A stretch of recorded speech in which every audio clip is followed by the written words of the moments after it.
Everyone, मेरा नाम doctor Dharmendra तरकर है। कोविड की सेकंड वेव में लोग बहुत परेशान हैं, मॉर्टेलिटी बहुत ज़्यादा है, सबको पता है, सब न्यूज़ देख रहे हैं। मैं आपको बताऊंगा डॉक्टर्स के साथ क्या हो रहा है, ये किसी को नहीं पता, कोई जानना भी नहीं चाहता। मेरे पास 15 दिन पहले एक फ़ोन आता है, बहुत दूर के रिलेटिव है, कि हमारे पास एक पेशेंट है, हमारे घर में है, 60 ईयर्स के हैं, बहुत सिक हैं, हालत ख़राब हो रही है, क्या करें। मैंने उनको बताया कि आप इनको कहीं एडमिट कीजिए, घर पे तो ट्रीटमेंट नहीं हो पाएगा, वो भी इस सिचुएशन में।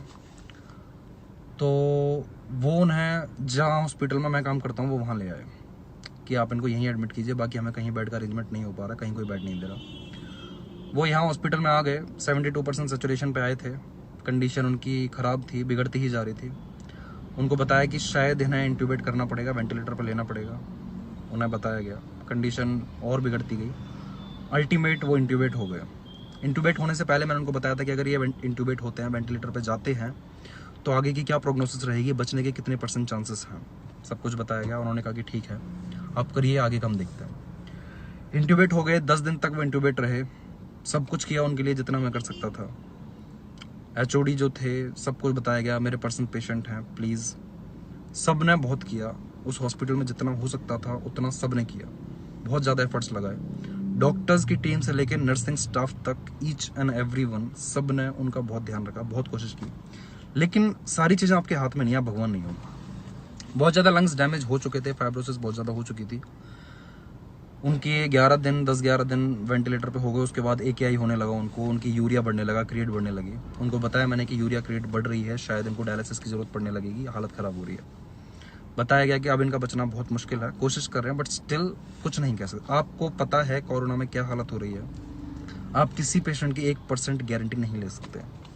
उन्होंने कहा कि चलो ठीक है, अब हम इनको यहाँ से दूसरे हॉस्पिटल में ले जाएंगे, जो डॉक्टर हमारे नोन हैं, हम उनके यहाँ ले जाएंगे और उनके हमें रखेंगे। वो उनको यहाँ से ले गए। रात के 12 बजे मैंने डिस्चार्ज कराया, मेरी ड्यूटी नहीं थी, सिर्फ उनके लिए आया था। दूसरे हॉस्पिटल में जब वो चले जाते हैं तो वहाँ उन्हें वेंटिलेटर वो लोग नहीं देते। उनके हाथ में थमा दिया गया एम्बू बैग, पूरी रात वो एम्बू करते रहे, कोई वेंटिलेटर नहीं दिया, और मॉर्निंग में वो ख़त्म हो जाते हैं। अब कहानी शुरू होती है उससे आगे। उससे आगे क्या हुआ, उससे आगे सारा ब्लेम उनके जाने का जो भी हुआ वो मेरे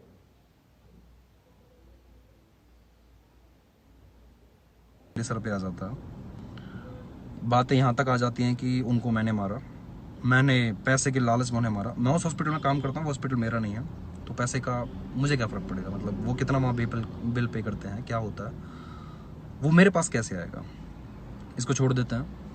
फेसबुक पे बहुत जगह पोस्ट डाली गई कि उस हॉस्पिटल में ऐसा हुआ, उस डॉक्टर ने हमारे साथ ऐसा किया, और मेरा नंबर डाल दिया जाता है वहाँ। मेरे पास तो वैसे 100-200 कॉल आ चुके हैं कि गोली मार देंगे और पता नहीं क्या क्या कर देंगे। तो सिचुएशन ये है दोस्तों कि आप कुछ भी कर लो, आप इन लोगों के लिए कुछ भी कर लो। ये लोग जो खुद कोरोना के डर से घर में छुपे बैठे हैं, ये लोग घर से बाहर नहीं निकल रहे, अपने खुद के रिलेटिव्स, खुद के घर वाले, माँ बाप, चाचा जब इनके पॉजिटिव हो जाते हैं तो ये लोग दूर से बात करते हैं उनसे। ये लोग हॉस्पिटल में दूर से उन्हें देख रहे हैं और आपसे एक्सपेक्ट करते हैं कि आप इनके अंदर जान फूको। आप कुछ भी कर लो, इन लोगों के लिए कितना भी कर लो, इनके ऊपर कोई फर्क नहीं पड़ता। इन्हें सिर्फ एक चीज़ समझ में आती है कि डॉक्टर है मतलब पैसे लूट रहा होगा। इन जाहिलों को ये नहीं पता कि जो डॉक्टर इस वक्त काम कर रहा है वो पैसे के लिए काम नहीं कर रहा। मैं 2 महीने बाद भी काम कर सकता हूँ, सारे डॉक्टर्स 2 महीने बाद भी काम कर सकते हैं। जैसे तुम लोग घर में छुपे बैठे हो, हम भी छुप के बैठ सकते हैं, लेकिन नहीं, इन्हें सिर्फ एक चीज़ समझ में आती है कि यहाँ पैसे। अगर मैं इस कोरोना में 2 महीने काम नहीं करूंगा, कोई भी डॉक्टर ये 2 महीने काम नहीं करेंगे, इनमें से कोई भूखा नहीं मर जाएगा। कोई भी डॉक्टर अगर 2 महीने का गैप ले लेगा, मैं गारंटी दे सकता हूँ इस इंडिया में ये भूखा नहीं मरेगा। वो इस कैपेबल है, उसने अब तक इतना किया होगा, अपने आप में इतना सफिशिएंट होगा कि वो 2 महीने दाल रोटी खा सकता है। लेकिन उन्हें ये बात समझ नहीं आती। फिलहाल जो काम कर रहा है वो सिर्फ इसलिए काम कर रहा है कि ज़रूरत है समाज को, सिचुएशन को, देश को, और क्योंकि वो डॉक्टर है इस प्रोफेशन में तो उसका फर्ज बनता है कि वो काम करे। लेकिन इन लोगों के हिसाब से आप कौन हो? वो दरिंदे भेड़िए जो पैसे के लिए पेशेंट्स को मार रहे हैं। इनके दिमाग में क्या आ चुका है कि कोरोना नहीं है, कोरोना से लोग नहीं मर रहे। लोग किससे मर रहे हैं? डॉक्टर्स लोगों को मार रहे हैं। आप कितना भी कर लो, कुछ भी कर लो, आपको ब्लेम मिलेगा, आपको धमकियां मिलेंगी, डेथ थ्रेट्स मिलेंगे, लोगों को गोली भी मारी गई है, मारी जाएंगी। 900 हेल्थ वर्कर्स, अब तक 900 डॉक्टर्स मर चुके हैं कोरोना की वजह से, कोई नहीं पूछता उनको। कारगिल में 650 सोल्जर्स मरे थे, पूरा देश रोया था। ऐ मेरे वतन के लोगों गाना आया था, पता नहीं क्या क्या हुआ था। 900 हेल्थ वर्कर्स चले गए, किसी ने एक शब्द नहीं बोला, किसी को घंटा 1% फर्क नहीं पड़ा।